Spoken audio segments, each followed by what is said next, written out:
Welcome back, everybody, and we are going to start with chapter 30 in holes. And we left off with Stanley remembering the thumb of God, so the mountain that's shaped like the thumbs up. So let's see what happens next in chapter 30. All right, here we go. Chapter 30. The next day was Zigzag's birthday, or so he said. Zigzag lay in his cot as everyone headed outside. I get to sleep in because it's my birthday. Then, a little while later, he cut into the breakfast line just in front of Squid. Squid told him to get to the end of the line.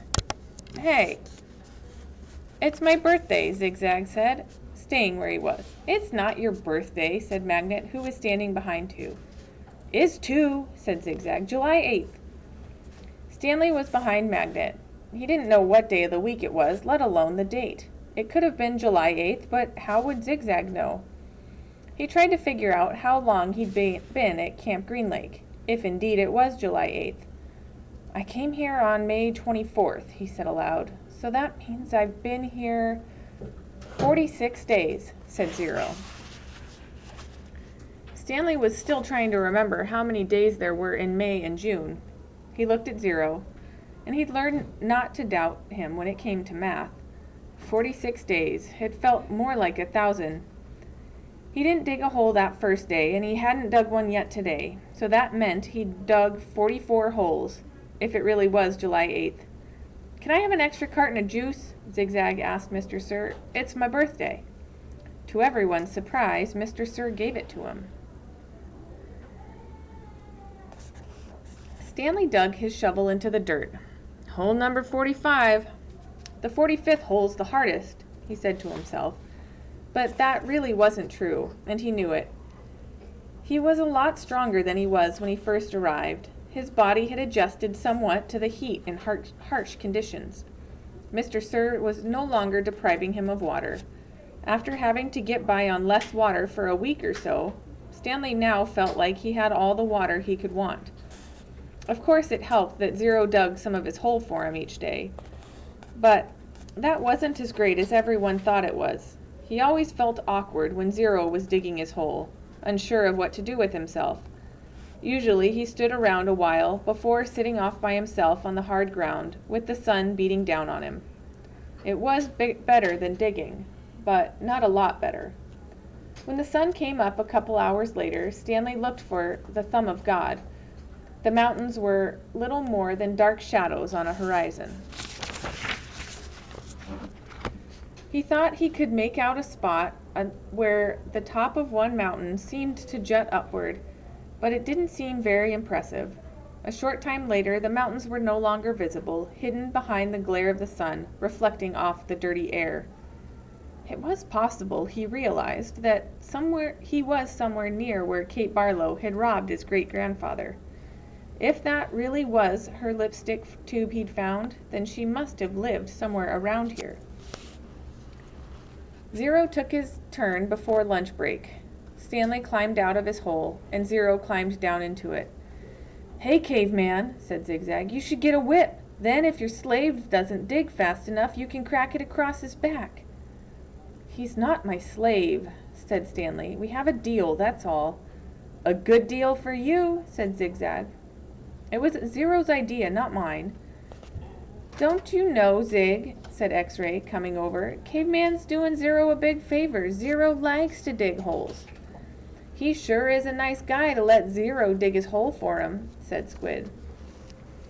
Well, what about me? Asked Armpit. I like to dig holes too. Can I dig for you, Caveman, after Zero's finished? The other boys laughed. No, I want to, said Zigzag. It's my birthday. Stanley tried his best to ignore them. Zigzag kept at it. Come on, Caveman, be a pal. Let me dig your hole. Stanley smiled as if it were all a big joke. When Mr. Pendanski arrived with water and lunch, Zigzag offered Stanley his place in line, since you're so much better than me. Stanley remained where he was. I didn't say I was better. You're insulting him, Zig, said X-Ray. Why should Caveman take your place when he deserves to be at the very front? He's better than all of us, aren't you, Caveman?" "No," said Stanley. "Sure you are," said X-Ray. "Now come to the front of the line where you belong." That's okay," said Stanley. "No, it's not okay," said X-Ray. "Get up here." Stanley hesitated, then moved to the front of the line. "Well, this is a first," Mr. Pendanski said, coming around the side of the truck. He filled Stanley's canteen and handed him a sack lunch. Stanley was glad to get away. He sat down between his hole and Zero's. He was glad that he'd be digging his own hole for the rest of the day. Maybe the other boys would leave him alone. Maybe he shouldn't let Zero dig his hole for him anymore. But he needed his energy, or he needed to save his energy to be a good teacher. He bit into his sandwich, which contained some kind of meat and cheese mixture that came in a can. Just about everything at Camp Green Lake came in a can. The supply truck came once a month. He glanced up to see Zigzag and Squid walking toward him. "I'll give you my cookie if you let me dig your hole," said Zigzag. Squid laughed. "Here, take my cookie," said Zigzag, holding it out for him. "No thanks." "Come on, take my cookie," said Zigzag, sticking it in his face. "Leave me alone," said Stanley. "Please, eat my cookie," said Zigzag, holding it under Stanley's nose. Squid laughed. Stanley pushed it away. Zigzag pushed him back. "Don't push me!" "I didn't." Stanley got to his feet, and he looked around. Mr. Pendanski was filling Zero's canteen. Zigzag pushed him again. "I said, don't push me!" Stanley took a step backward, carefully avoiding Zero's hole. Zigzag kept after him. He shoved Stanley and said, "Quit pushin'!" "Lay off," said Armpit, as he, Magnet, and X-Ray joined them. "Why should he?" snapped X-Ray. "Caveman's bigger. He can take care of himself." "I don't want any trouble," Stanley said. Zigzag pushed him hard. "Eat my cookie," he said. Stanley was glad to see Mr. Pendanski coming toward them, along with Zero. "Hi, Mom," said Armpit. "We were just fooling around." "I saw what was going on," Mr. Pendanski said. And he turned to Stanley. "Go ahead, Stanley," he said. "Hit him back. You're bigger." Stanley stared at Mr. Pendanski in astonishment. "Teach the bully a lesson," said Mr. Pendanski. Zigzag hit Stanley on the shoulder with his open hand. "Teach me a lesson," he challenged. Stanley made a feeble attempt to punch Zigzag, and then he felt a flurry of fists against his head and neck. Zigzag had a hold of his collar with one hand and was hitting him with the other. The collar ripped and Stanley fell backward onto the dirt. "Oh, that's enough," Mr. Pendanski yelled. It wasn't enough for Zigzag. He jumped on top of Stanley. "Stop!" shouted Mr. Pendanski. The side of Stanley's face was pressed against the dirt. He tried to protect himself, but Zigzag's fist slammed off of his arms and pounded his face to the ground. All he could do was wait for it to be over. Then, suddenly, Zigzag was off of him. Stanley managed to look up, and he saw that Zero had his arm around Zigzag's long neck. Zigzag made a gagging sound as he desperately tried to pry Zero's arm off. "You're gonna kill him!" shouted Mr. Pendanski. Zero kept squeezing. Armpit charged into them, freeing Zigzag from Zero's chokehold. The three boys fell to the ground in different directions. Mr. Pendanski fired his pistol into the air. The other counselors came running out of the office, the tents, or out on the lake. They had their guns drawn, but holstered them when they saw the trouble was over. The warden walked over from her cabin. "There was a riot," Mr. Pendanski told her. "Zero almost strangled Ricky." The warden looked at Zigzag, who was still stretching and massaging his neck. Then she turned her attention to Stanley, who was obviously in the worst condition. "What happened to you?" "Nothing. It wasn't a riot." "Zigzag was beating up the caveman," said Armpit. "Then Zero started choking Zigzag, and I had to pull Zero off Zigzag. It was all over before Mom fired his gun." "They just got a little hot, that's all," said X-Ray. "You know how it is, in the sun all day. People get hot, right? But everything's cool now." "I see." the warden said. She turned to Zigzag. What's the matter? You didn't get a puppy for your birthday? Zig's just a little hot, said X-Ray. Out in the sun all day. You know how it is. The blood starts to boil. Is that what happened, Zigzag? Asked the warden. Yeah, said Zigzag. Like X-Ray said, working so hard in the hot sun while Caveman just sits around doing nothing, my blood boiled. Excuse me, said the warden. Caveman digs his holes just like everyone else's. Zigzag shrugged. Sometimes. Excuse me. Zero's been digging part of Caveman's hole every day, said Squid. The warden looked from Squid to Stanley to Zero. I'm teaching him to read and write, said Stanley. It's sort of a trade. The hole still gets dug, so what does it matter who digs it? Excuse me, said the warden.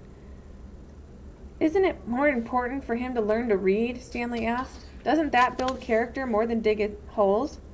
Well, that's his character, said the warden. What about your character? Stanley raised and lowered one shoulder. The warden turned to Zero. Well, Zero, what have you learned so far? Zero said nothing. Have you just been digging Caveman's hole for nothing? The warden asked him. He likes to dig holes, said Mr. Pendanski. Well, tell me what you learned yesterday, said the warden. Surely you can remember that. Zero said nothing. Mr. Pendanski laughed. He picked up a shovel and said, You might as well try to teach this shovel to read. It's got more brains than Zero. The at sound, said Zero. The at sound, repeated the warden.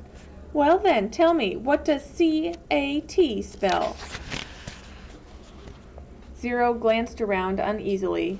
Stanley knew he knew the answer. Zero just didn't like answering questions. Cat, Zero said. Mr. Pendanski clapped his hands. Bravo, bravo, the boy's a genius. F-A-T? Asked the warden. Zero thought a moment. Stanley hadn't taught him the F sound yet. F, Zero whispered. F, at, fat. How about H-A-T? Asked the warden. Stanley hadn't taught him the H sound either.